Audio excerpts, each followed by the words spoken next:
Hey, I'm Shane from Shane Smith Law. Today we're going to talk about the timeline for the Kim Kardashian and Ray J issue, okay? And I'm going to be going through my notes significantly here because it's a pretty detailed timeline and a lot has happened on this particular issue.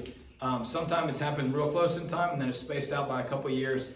Some of our viewers and other people have said that they think it's just done whenever they need a shot of publicity. Others have said it just happens. We don't really know that for a fact. I do know that this keeps coming up in the news over and over. It's been in the news for years. So back in 2002 and 2006, Ray J and Kim dated, and we know they made at least one sex tape, okay? In January of 2007, there were allegations of this mysterious tape, and Kim denied ever making a sex tape to TMZ. February 2007, sex tape was released by Vivid Entertainment, okay? So clearly there was some shadowing of the truth at that point. In March 2007, Kim Kardashian sued Vivid Entertainment. She said this tape was meant to be private between herself and her then boyfriend, and it's hurtful to her and to her family as well that it's out there, and she filed legal charges. Vivid Entertainment co-chairman said, "We're comfortable. We know we've got the legal right to distribute this video, and despite whatever may feel, we've been around for 20 years, and if we didn't have the legal right to do it, we wouldn't be doing it. We wanted Kim and Ray J to be part of this, and we're hoping we can work it out with them." So that sounds like they were trying to get a deal going where everybody would be friends over this tape. In May 2007, Vivid Entertainment CEO sends an email with profits to Kim and Ray J for the first month's sale. So clearly they worked it out. The allegation is that each of them made $400,000 for their role in the tape, plus $12.5 each. So that's a significant amount of money, or at least it sounds like it is, over the sale. October 2007, Keeping Up with the Kardashians show begins, roughly 5 months after the incident. Kim Kardashian's had a hugely successful year after that, and it seems like it was launched shortly after the sex tape was first released. Even in season 1 of Keeping Up with the Kardashians, Chris's iconic line, "When I saw this Kim sex tape as a mother, I wanted to kill her, but as her manager, I knew I had a job to do." Meaning everybody knew there was the potential for getting in the news, getting on TV shows, making money on this thing, and basically boosting up Kim's career, which is exactly what happened. In April of 2013, 5 years later, Ray J released a song labeled "I Hit It First" with a Kim Kardashian lookalike in the music video. He said it wasn't her, but everything seemed to point in that direction. February 2016, Kanye West, "Now You" released songs highlights, which included lyrics, "I bet me and Ray J would be friends if we ain't loved the same, basically, woman. He might have hit it first. Only problem is I'm rich," okay? So that implies they're both talking about Kim Kardashian as well there. November 2016, almost a year later, Ray J released a song labeled "Famous." And in that he bashes Kim and the sex tape, basically saying she screwed him for fame, look in her eyes, she was the first one to sign the line. That sounds like an allegation that it was a contract deal, okay? She was a real one to plan it all out. Look at the family, they walk around proud. Once again, alleging that the whole thing was planned out, and it sounds like he felt like he was even used, like he didn't know this was to launch her and make her famous. November 2018, 2 years later, okay, the Sun published a piece claiming Ray J was spreading rumors about Kim while he was in London.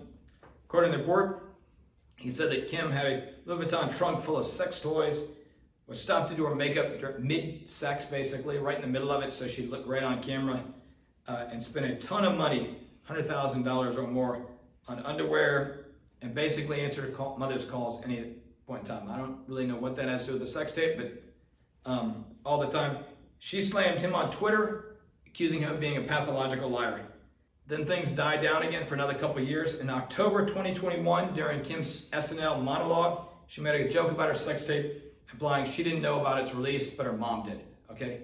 Which, if that's the case, her mom was part of the manager, and it would sound like she orchestrated the whole thing. When they asked her about it, she said she hadn't had a movie premiere in a long time, and she really only had one movie come out, which is an allegation to a sex tape. April 2022, another year later, in a pilot episode of The Kardashians, there's a pop-up for a pop-up ad for a second sex tape, okay? On air, Kim talks about it and says, "Well, I'm 99.9% certain that there isn't one, but if there is, it's pretty graphic what's on that sex tape. Let me go into detail on what's there." So that sounds kind of weird to me. 99.9% certain it didn't happen, but if it did, let's explain the 0.1%, okay? in great detail. So watch the show if you want to hear exactly what she said. She did say, I know the right attorneys this time. I'm not going to let this happen to me again, implying she's going to cover it up. Although it looks like Ms. Kardashian benefited a lot from the release of the first sex tape.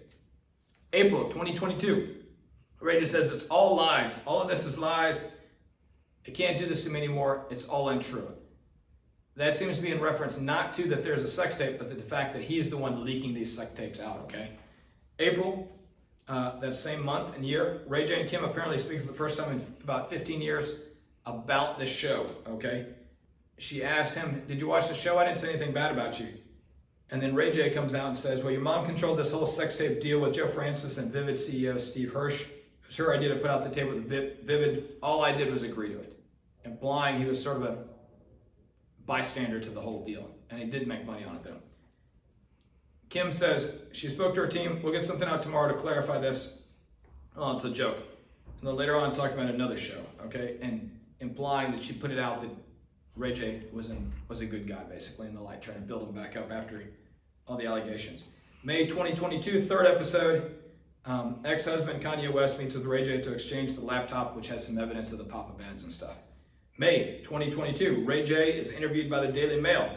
He went on to say that everybody agreed to release the sex tape, and the Kardashians have always had access to the footage. They've got all the control. He says, I never leaked it in my life.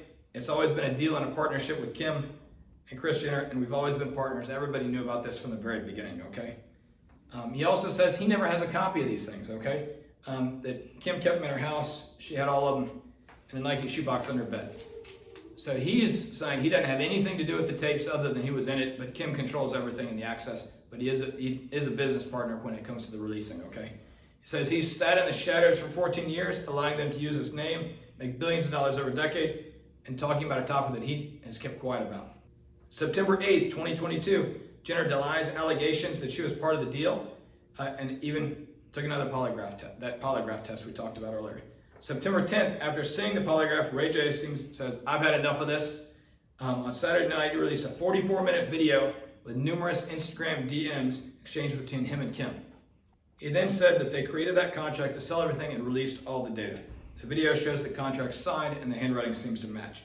He even says it was scanned for fingerprints, which is getting pretty far down the rabbit hole to prove your case. Ray J says that Jenner worked on preparing the tape for release with Vivid Video, and that Kim was in the loop the whole deal. So it wasn't like it was just a leaked tape, that it was, the whole thing was planned out in great detail for the release to make the most money, or the most talking points. Ray J claimed it was released like an album by Kim herself, said it was Kris Jenner's total idea. After filming, Jenner was the one to review and determine which sex tape would be released and the audience, and it was basically whichever one she looked best in. So that says it wasn't a surprise at all, and that she picked the right one. Ray J has also shared several Instagram posts where he threatened to sue everybody involved for defamation, and uploaded a shorter clip basically saying you screwed with the wrong person. So it sounds like Ray J is just sick of all of it, and I don't know if he wants his money or wants people just to quit talking to him. What's suing for defamation? That's somebody that says a statement, it's published, it caused you injury, it was false, and it didn't fall into a privilege, okay? So what's it worth? What's all of this worth? What's the harm to Ray J? That would be up to a jury to decide at the negotiations. Normally, we're looking for something we can prove, like a loss of a job or injury to your reputation, things like that. So Ray J's gonna have to prove that it was damage to him that this tape was released, but also that the slander them implying that he released the tape over all these years. We don't know how this is gonna develop. Hit like and subscribe down below so we can provide more updates to you as this further develops and goes forward in the future. Thanks a lot. Shane from Shane Smith Law. In pain, call Shane. 980-999-9999. 980-999-9999. Shane Smith Law. In pain, call Shane.